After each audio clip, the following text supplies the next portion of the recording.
On the bridge of the EFS Relentless, Admiral Dae Kim surveyed the largest human fleet ever assembled.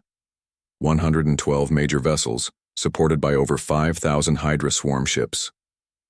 Every ship was equipped with the latest adaptive technologies, chaos, engines, biomimetic systems, and weapons specifically designed to target Kryvak's vulnerabilities. All ships report ready, Admiral, Captain Yoon Song informed him. Now his first officer, she had proven herself one of humanity's most innovative tacticians. Very good, Captain, Dae acknowledged. Begin Operation Final Message. Throughout the fleet, chaos engines activated, distributing individualized battle plans to each vessel. No two ships would follow the same approach. Unpredictability had become humanity's greatest weapon. The fleet jumped to faster-than-light travel, emerging directly in the Kryvak's home system, not at the outer planets where defenses would expect them, but in a complex three-dimensional formation surrounding the Kryvak's homeworld itself.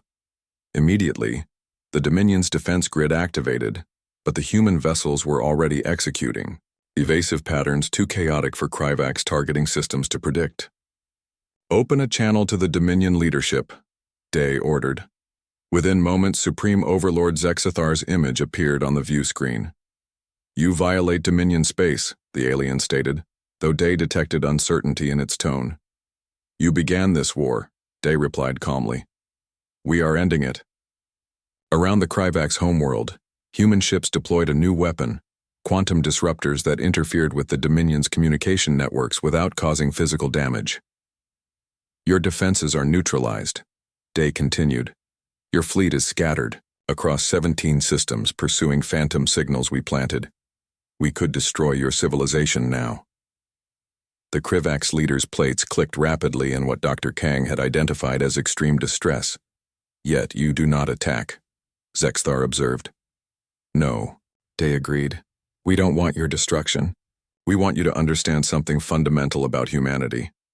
On cue, Dr. Jihu Kang stepped forward. Your species evolved for cooperation and order, Supreme Overlord. Ours evolved for adaptation and survival against overwhelming odds. You attacked us because you feared what we might become. In doing so, you accelerated our development by centuries. We have mapped your entire territory, added Colonel Sunli.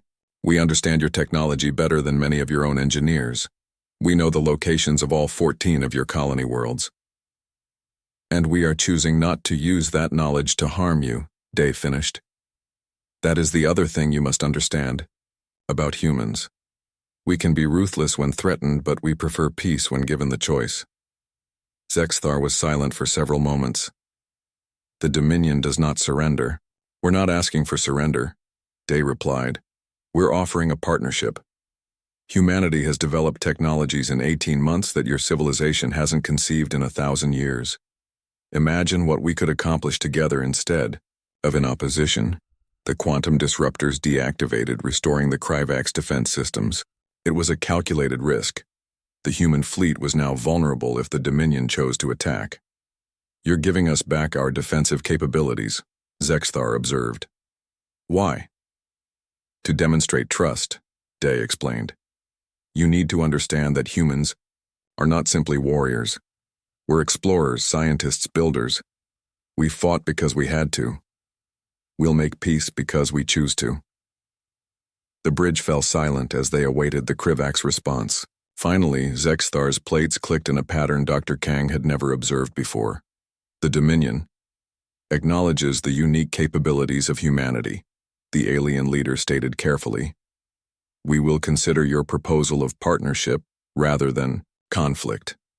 After the transmission ended, Captain Yoon turned to Admiral Kim. Do you think they'll honor it? Dae smiled slightly. They're logical beings. They've calculated the odds and realized that a species that evolved through 300,000 years of constant adaptation, that turned from stone tools to spaceflight in a biological eye blink, might make a better ally than enemy. 2 months later, the first peace talks between humans and the Kryvak's Dominion began on a neutral space station. Representatives from both species approached the negotiations cautiously, but with growing respect. They still don't fully understand us, Dr. Kang told Admiral Kim as they prepared for the day's session. Their minds work differently, but they're trying to learn. And we're learning about them, Kim replied. That's the foundation of any lasting peace. The negotiations weren't easy. Centuries of Kryvak's expansion had made them unused to treating other species as equals. But the demonstration at their homeworld had left a lasting impression. For the first time in their history, the Kryvaks had encountered a species that could not only match them, but could think in ways they could not predict. We propose a joint scientific mission, Zexthar announced during the third week of talks. There is a sector of space neither of our species has explored. The Dominion has the resources. Humanity has the creative problem-solving abilities. President Song, who had joined the talks, nodded in agreement. A peaceful exploration would benefit both our peoples. As the details were worked out, Admiral Kim found himself in conversation with Tirzak, the Kryvak's biologist who had first recognized the true nature of humanity. Your species fascinates me, Tirzak admitted. You have accomplished in months what would take the Dominion decades. Necessity, Kim replied. When survival is at stake, humans adapt quickly.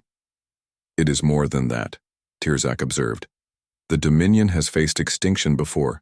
We responded by becoming more rigid, more orderly. You became more flexible, more creative. Kim considered this. Different evolutionary paths. Your species valued the collective safety of order. Ours valued the individual's ability to adapt. And which is superior? Asked Tirzak. Neither, Kim answered. Both have led to advanced civilizations capable of reaching the stars. But together, combining order with creativity, stability with adaptation, we could accomplish great things, Tirzak finished. 1 year after the demonstration at the Kryvak's homeworld, the first joint mission launched. The research vessel Harmony carried both human and Kryvak scientists to explore a distant star cluster. Its design reflected both species' approaches, Kryvak's efficiency and human adaptability. On the observation deck, Colonel Sun Lee stood beside a Kryvak's engineer named Rex Carr, watching as the ship prepared to jump to faster-than-light speed. Your people fought with impressive skill, Rex Carr noted. The Dominion had not experienced defeat in 7,000 cycles.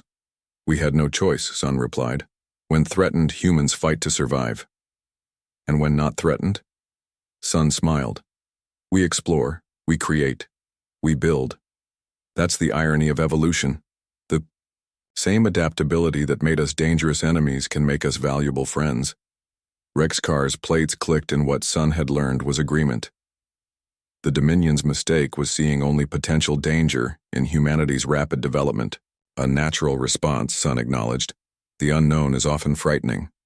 Less unknown now, Rex Carr observed, though I suspect humanity will continue to surprise us.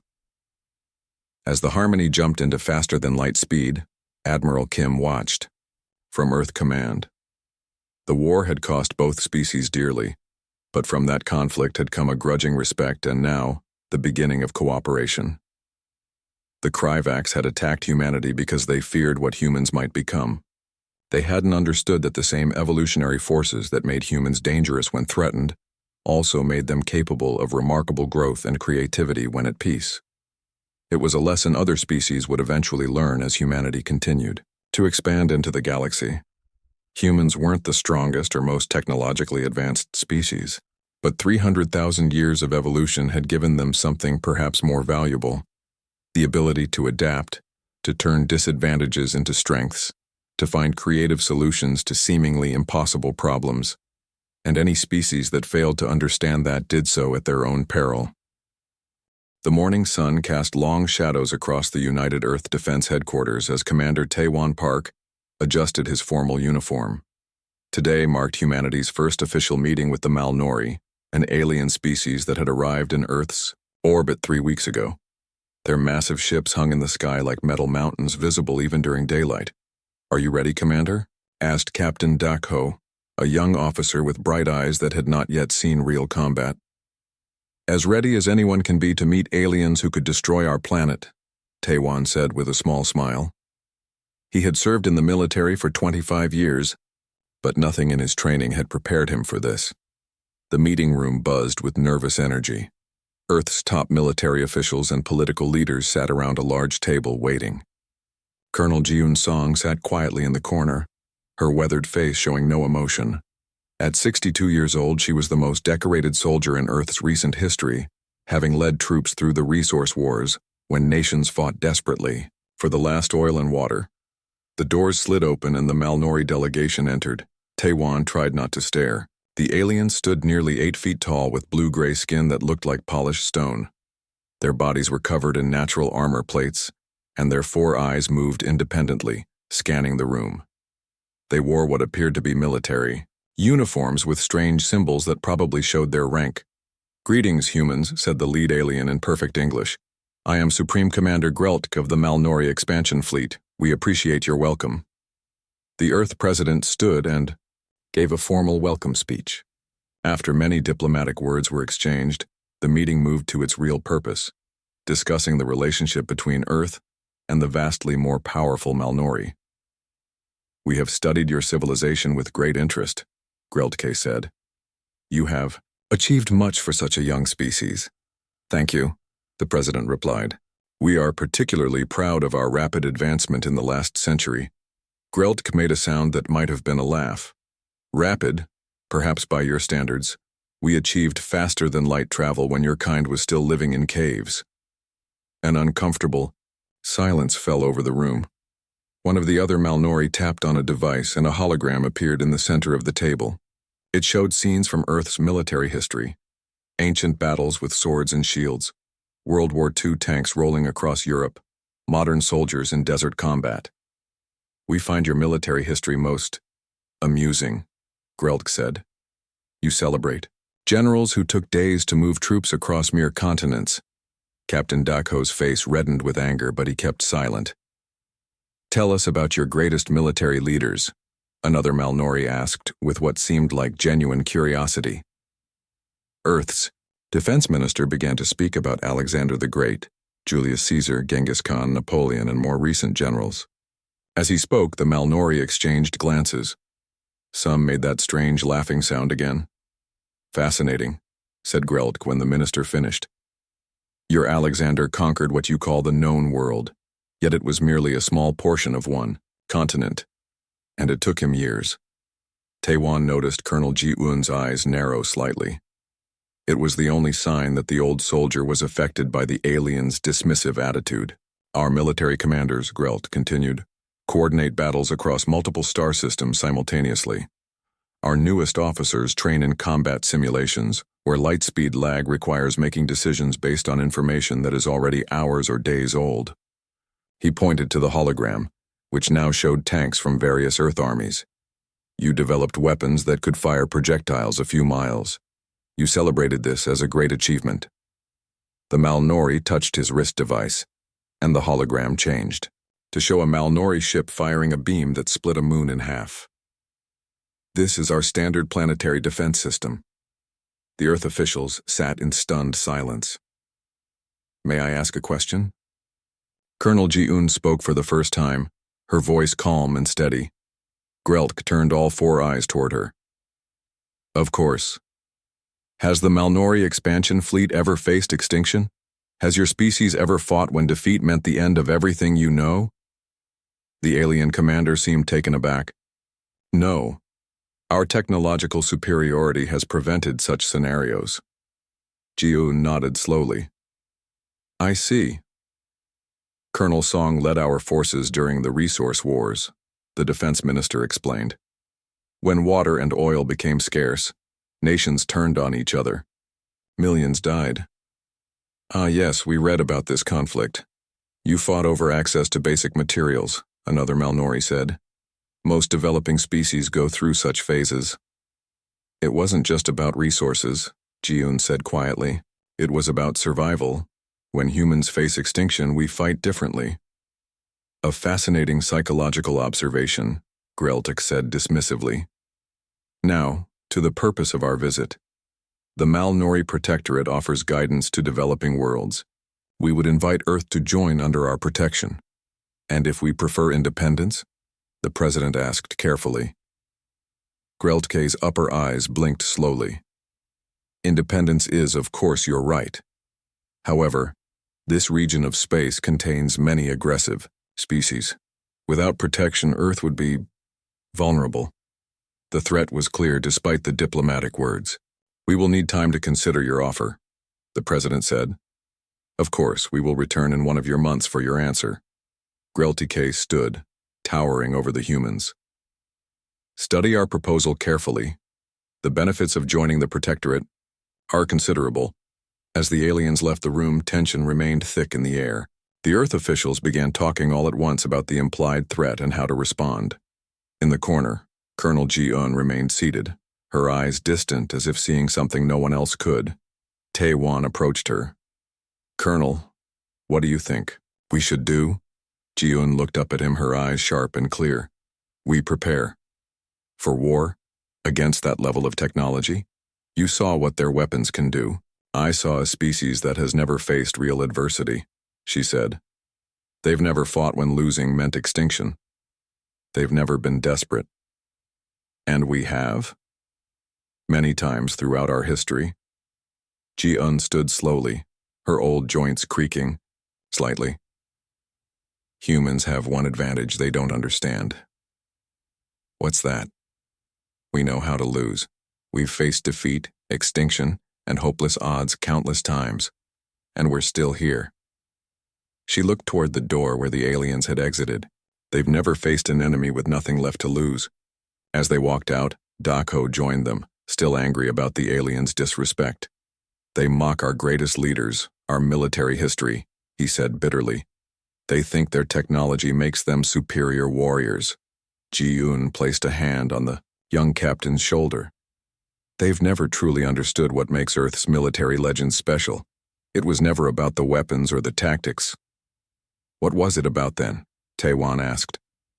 The human spirit, Ji-eun said as she looked up at the alien ships visible through the window. And one day they'll learn why our legends deserve respect. 6 months had passed since the first meeting with the Malnori. Their ships now filled Earth's skies like metal clouds. The world's governments had surrendered after a brief show of resistance that proved futile against the aliens' advanced weapons. Lieutenant Hae-rim Kim walked through the streets of what was once Seoul, now renamed Outpost 17 by the Malnori. The once busy city was quiet under alien rule. Malnori soldiers patrolled in pairs, their armor glinting in the morning sun. Hae-rim wore the blue armband of a cultural liaison, a human assigned to help the aliens understand Earth customs.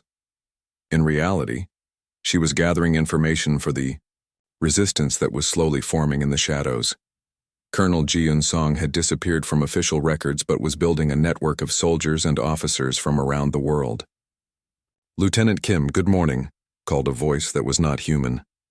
Hae-rim turned to see Sub-Commander Vexter approaching. The Malnori officer was smaller than most of his kind, but still towered over her. Good morning, Sub-Commander, she replied, with a practiced smile. How can I help you today? I'm inspecting the new security checkpoints.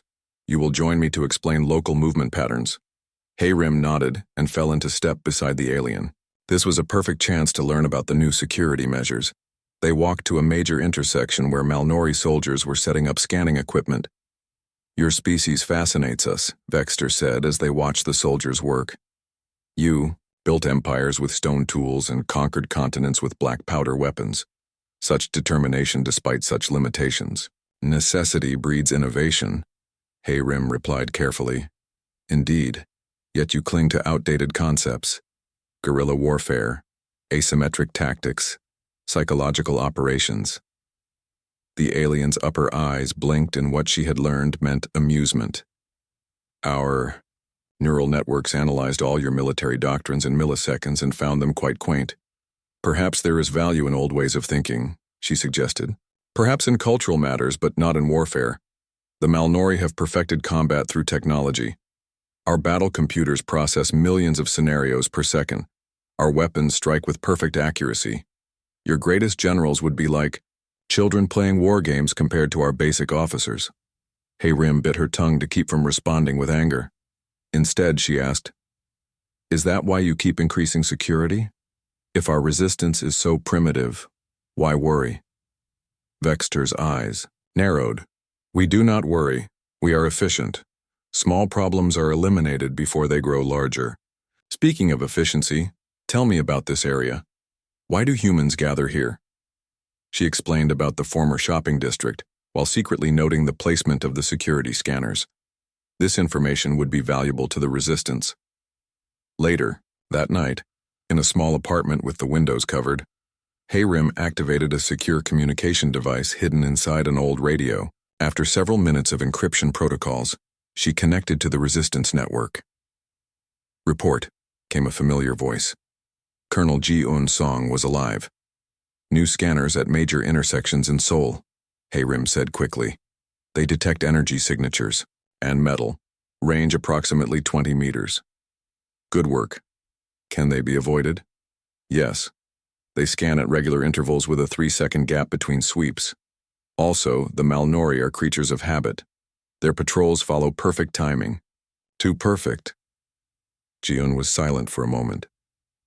They rely too much on their technology and not enough on instinct. That will help us.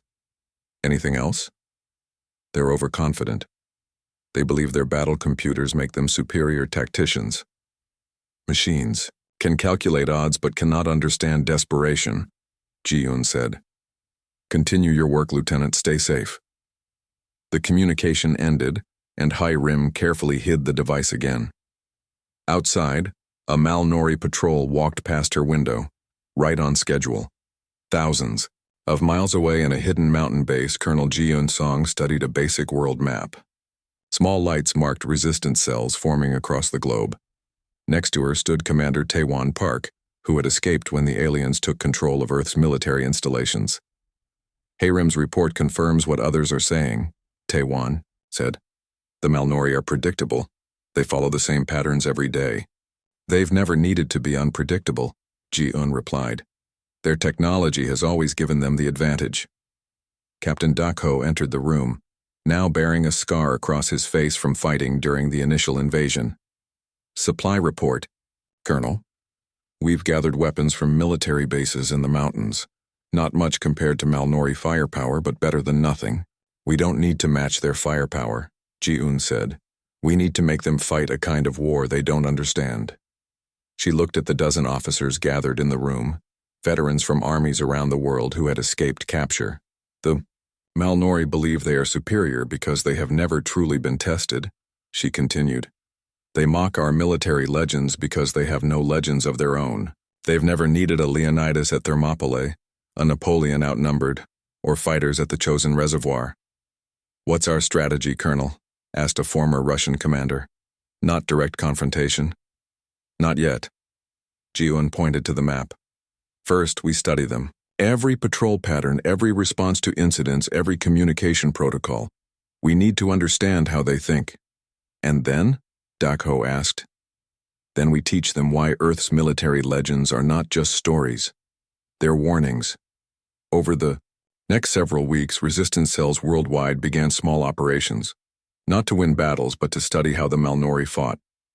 They triggered alarms to time response rates. They created minor incidents to observe alien tactics. They intercepted communications to learn command structures. After each operation, data flowed back to Ji-un's mountain base. The resistance suffered losses, but each sacrifice provided crucial information. In Seoul, Hayrim continued her role as a cultural liaison while secretly mapping the Malnori headquarters. One day, Sub-Commander Vexter invited her to observe a training simulation. You may find this educational, the alien said as he led her into a large room with holographic displays. Malnori officers stood around a 3D battlefield projection, directing virtual troops against a simulated human resistance. Our battle computers predict human tactics with 99.7% accuracy, Vexeter explained proudly. The resistance cannot surprise us. Every move they might make has already been calculated.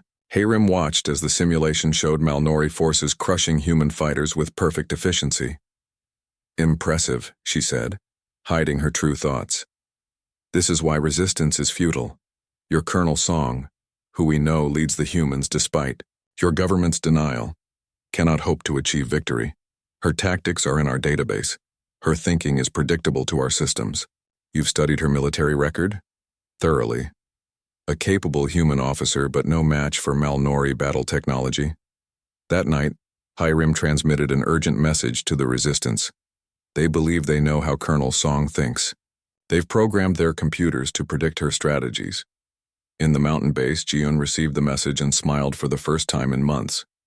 They think they know me because they've studied my record, she told Taiwan. But they've only studied what I did when fighting by conventional rules against conventional enemies. And that's their mistake? He asked. Yes. They don't understand that human warfare evolved over thousands of years of fighting other humans. We've learned to adapt, to surprise, to do the unexpected. Jiun looked at the map of resistant cells. The Malnori have always relied on superior technology. They've forgotten the most basic rule of war, which is, no battle plan survives contact with the enemy. Jiun's eyes hardened with determination. It's time to show them how humans fight when everything is at stake. Dawn broke over cities around the world as resistance fighters moved into position. Operation Thermopylae had begun. Unlike previous missions, these were not small raids to gather information. Today, the resistance struck simultaneously at Malnori, command centers worldwide. In Seoul, Lieutenant Hae Rim walked calmly into the Malnori headquarters. The guards knew her as a trusted cultural liaison and barely glanced at her security badge. She carried a small bag that contained what looked like cultural artifacts, supposedly for a presentation to Malnori officers. "Good morning, Lieutenant Kim," said a Malnori guard. "Good morning," she replied with a practiced smile. At precisely 700 hours, resistance cells attacked Malnori installations in 28 locations across the planet. In London, fighters struck a communication relay. In Cairo, they targeted a security center. In Sydney, they attacked a supply depot. The Malnori response was immediate and predictable. Forces deployed according to their battlefield AI's optimal distribution calculations, exactly as Ji-un had foreseen. But these attacks were not meant to succeed. They were distractions. In Seoul, Hae Rim entered the main communication center where Sub-Commander Vexter was reviewing security reports. "Lieutenant Kim, this is not a good time," Vexter said without looking up. "We are dealing with multiple security incidents." "I know," Hae Rim replied, reaching into her bag. "That's why I'm here." She pulled out not a cultural artifact but a small device that she quickly attached to the main communication console. Before guards could react, she activated it, sending a pulse through the Malnori network. Alarms blared. Vexter spun toward her, his four eyes widening in shock. "What have you done?" he demanded. "Delivered a message," Hae Rim said calmly as guards surrounded her. In his orbital command ship, Supreme Commander Greltke received an unusual alert. A message was being transmitted simultaneously to every Malnori communication device on Earth and in orbit. It bypassed security protocols by using the Malnori's own emergency channel. "What is this?" he demanded of his officers. The message appeared on the main screen. It was from Colonel Ji-un Song, Supreme Commander Greltke. The human's face was calm and determined. "I am Colonel Ji-un Song of the Earth Defense Force. I speak for the human resistance." Greltke's upper eyes narrowed. "Trace this transmission." "Cannot, Commander," an officer replied. "It's being broadcast through our own network." On the screen, Ji-un continued. "For months you have occupied our world. You have mocked our military history, our legends, and our capabilities. Today, that changes. The Colonel's image was replaced by historical footage showing human battles throughout history. Ancient warriors fighting against overwhelming odds, soldiers enduring impossible conditions, and leaders making stands that defied rational explanation. These are not just stories. Ji-un's voice continued over the images. They are warnings. Warnings about what humans do when everything is at stake. The screen returned to Ji-un's face. "I invoke the Krelvach." Greltke stepped back in shock. "Impossible." "What is she referring to, Commander?" asked his second-in-command. "An ancient Malnori tradition," Greltke replied slowly. "A ritual combat. Challenge that allows a conquered people one opportunity to challenge their conquerors. On screen, Ji-yoon spoke with perfect knowledge of Malnori custom. By your own ancient laws, you cannot refuse. One Earth battalion against one Malnori company at a location of Earth's choosing. If Earth wins, the Malnori will depart our system. If the Malnori prevail, all resistance will cease. Greltake's officers looked to him in confusion. No species had invoked the Krelvak in over 10,000 years. Most conquered worlds didn't survive long enough to research Malnori history and traditions. How does she know of this? Greltake demanded. Lieutenant Hai Rim had discovered the Krelvak while translating ancient Malnori texts that detailed their military history. It was a tradition from when the Malnori were a younger species, before their technological superiority made such challenges obsolete. Commander, we cannot accept this primitive challenge, said his tactical officer. It would give legitimacy to their resistance. If I refuse, Greltak replied grimly, I lose face with the High Command. No Malnori commander has ever refused the Krelvach when properly invoked. It would suggest we fear these humans. After a long moment, Greltke sent his response. Colonel Song, I accept your invocation of the Krelvach. Name your time and place. In Seir, the mountain base, Ji-yoon received the acceptance with a small nod. Everything was proceeding according to plan. The location will be the area humans once called the Chosan Reservoir, she replied. In his ship, Greltke consulted Earth's geographical database. A frozen lake region. Why there? Look deeper, suggested his historical analyst. There was a battle there in their year 1950. Greltke reviewed the information. A battle where heavily outnumbered human forces fought in extreme cold against a surrounding enemy. They suffered greatly but inflicted disproportionate casualties. She chooses a place of historical defeat? Greltke's second-in-command asked. Confused. No, Greltke realized. She chooses a place where humans demonstrated their ability to endure beyond rational limits. The next day, Greltke agreed to meet Ji-yoon in person to formalize the terms. A neutral location was selected, a small valley in what was once Switzerland. Ji-yoon arrived with Taewon and Dakho. The three humans looked small compared to Greltek and his officers, but they showed no fear. You choose a place of historical defeat for your final stand? Greltek questioned. I choose a place where humans demonstrated what we're truly capable of, Ji-yoon replied. They discussed the terms. One Earth battalion, approximately 600 soldiers, against one Malnori company of 150 troops. The Malnori would use standard weaponry, not their heaviest arms. The battle would take place in 1 week. You understand you cannot win, Greltke said after the terms were set. Our soldiers have genetic enhancements, neural combat interfaces, and armor that can withstand your strongest weapons. Victory isn't always about superior technology, Ji-yoon answered. As they prepared to leave, Greltke studied the human colonel curiously. Our database indicates you are past the optimal age for human combat effectiveness. Why do you lead this challenge personally? Because that's what human leaders do, Ji-yoon said simply. We don't command from orbit, we stand with our soldiers. Back at the resistance base, preparations began immediately. Fighters from around the world converged on hidden locations near the Chosin Reservoir. Equipment was gathered, and training intensified.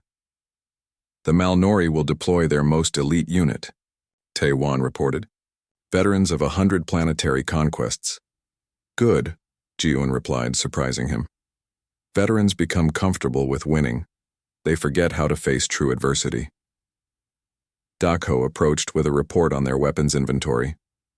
We've gathered our most advanced remaining technology. Prototype energy rifles. Experimental armor. No, Ji-yoon interrupted. We won't use those. But Colonel, Dakho protested. Without them, we don't stand a chance. They expect us to deploy our most advanced technology, Ji-yoon explained. Their battle computers have analyzed all our weapons. Instead, we'll fight as humans have always fought when outmatched with courage, cunning, and chaos. What exactly is our strategy? Taewon asked. Ji-un looked at the maps of the frozen terrain where the battle would take place. They expect us to fight a conventional battle using tactics their computers understand. We won't. We'll fight in a way their algorithms can't predict, the way humans fight when they have nothing left to lose. She stood before her gathered officers, her eyes reflecting the determination that had carried her through countless battles. The Malnori mock our legends because they've never understood them. They think our military history is about weapons or tactics or territory gained. Ji-un's voice grew stronger. But Earth's legends aren't about winning through superior force. They're about the indomitable human spirit, the willingness to endure beyond reason, to fight beyond hope, to stand when all logic says to run.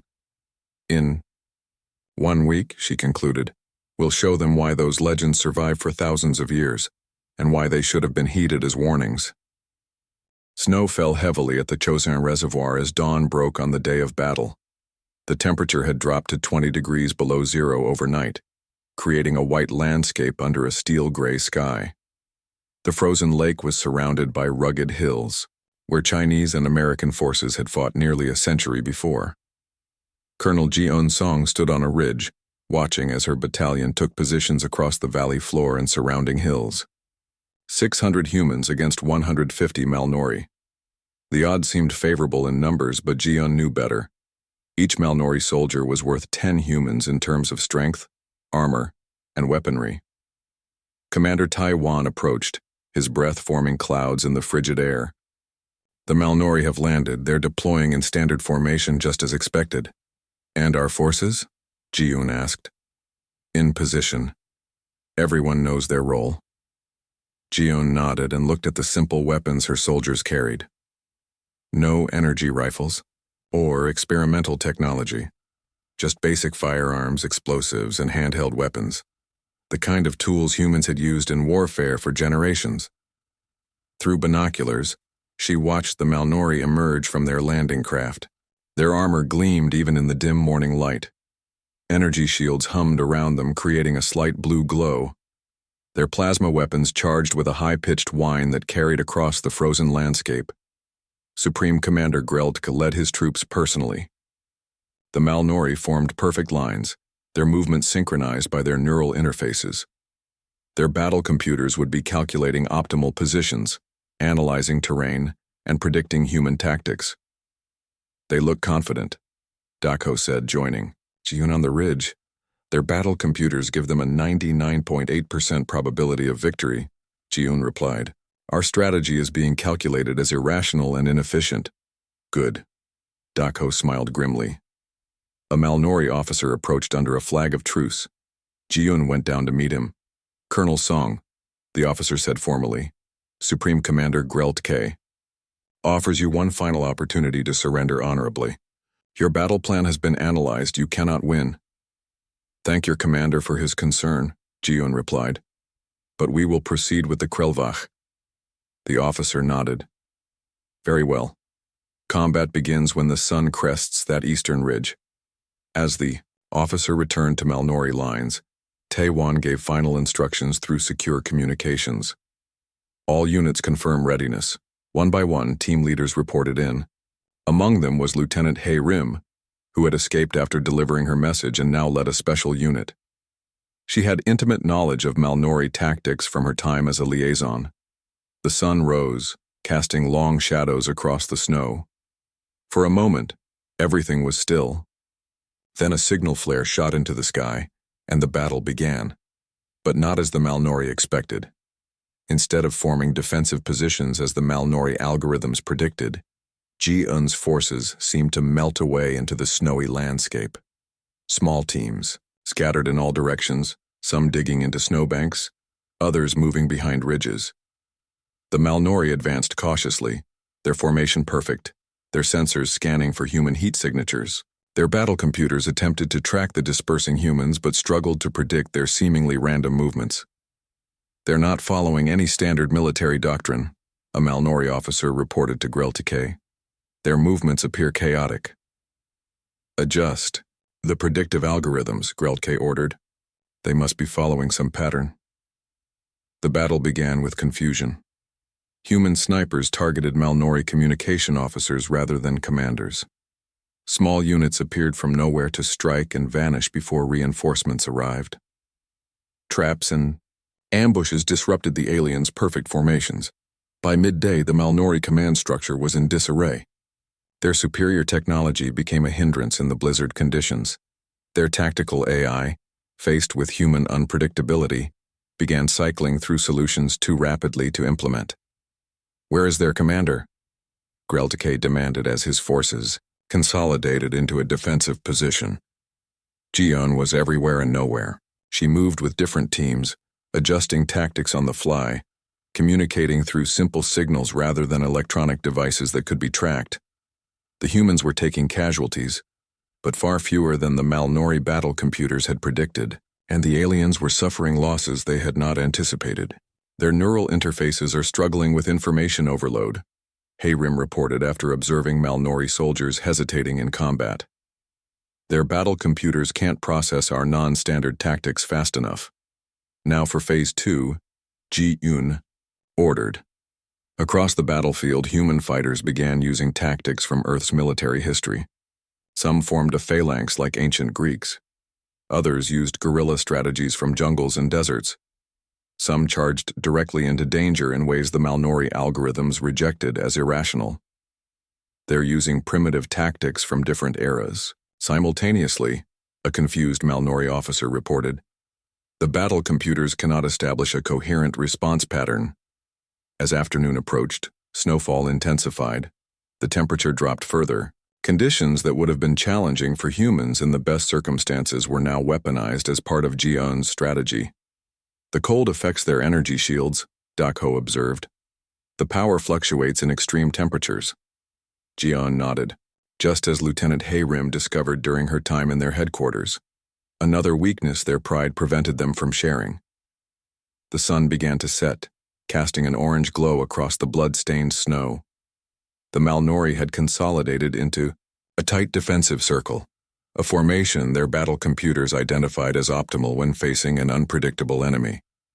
"Now," Ji-Yun said into her simple radio. The final phase began, not with advanced weapons but with the most primitive human tactic, a direct charge into the enemy's heart by soldiers willing to die for their cause. Hundreds of fighters emerged from hiding places and charged toward the Malnori position from all directions. The alien sensors, already struggling with the cold, could not track all the approaching humans. Ji-Yun led one group straight toward where Greltike directed his forces. The Malnori Supreme Commander saw her coming and moved to meet this human, who had disrupted his perfect battle plan. They faced each other amid the chaos. Greltike's energy shield flickered from damage. His neural interface displayed conflicting tactical options. "Your species' legends," Jion said as they circled each other. "They're not about weapons or technology. They're about the human spirit, the willingness to fight beyond reason, beyond hope, beyond limits." "Admirable but futile," Greltk replied, raising his weapon. Jion moved with the speed and precision of a lifetime soldier. Not with the perfect movements a computer might calculate, but with the unpredictable instincts of a human who had survived countless battles. When the fight ended, Greltike lay wounded in the snow, staring up at the human who had defeated him. "How?" he asked. "Our technology, our battle computers, our superior strength were all weaknesses," Jion finished for him. "You relied on machines to think for you.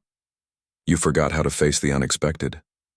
You never learned what humans know too well, how to keep fighting when all logical analysis says you should surrender." As night fell, the remaining Malnori soldiers stood down. By the terms of the Krelvach, they were honor-bound to accept defeat. 3 days later, aboard the Malnori command ship, Greltk transmitted his report to the High Command. "Recommend immediate withdrawal from Earth territory. These humans..." He paused, searching for the right words. "Their legends aren't stories, they're warnings." The Malnori fleet departed Earth's orbit the following week. Other alien species who had been watching the conflict with interest noted the outcome with surprise. In the decades that followed, as humanity rebuilt and expanded to the stars, The Battle of Chosin became a legendary tale told throughout the galaxy. The story of how a battle-hardened general taught alien troops to respect Earth's legends. And when other alien species encountered human vessels and asked about Earth's military capabilities, they were simply told, "Ask the Malnori what happened," when they mocked our legends. On the anniversary of the battle each year, Colonel Ji-Un Song would return to the Chosin Reservoir. Now older but still standing straight, she would look up at the stars and remember. The Earth isn't dangerous because of its weapons, she would tell young cadets who accompanied her. It's dangerous because of its warriors. We don't fight with superior technology. We fight with unbreakable will.